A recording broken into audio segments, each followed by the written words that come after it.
رسالۃ الحقوق میں امام زین العابدین علیہ الصلوۃ والسلام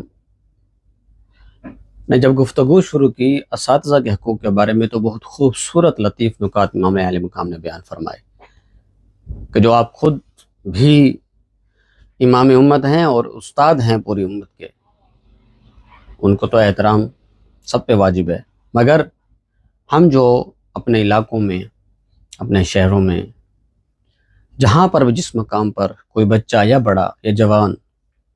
یا حتیٰ بزرگ اگر کوئی کسی سے تعلیم حاصل کرتا ہے، کسی بھی مرحلے میں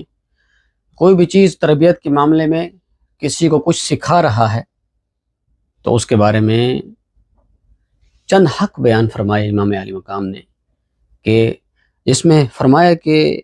حق و سائل کا بالعلم ہے، کہ جس نے تمہیں علم و آگاہی اور معرفت تمہیں دی ہے،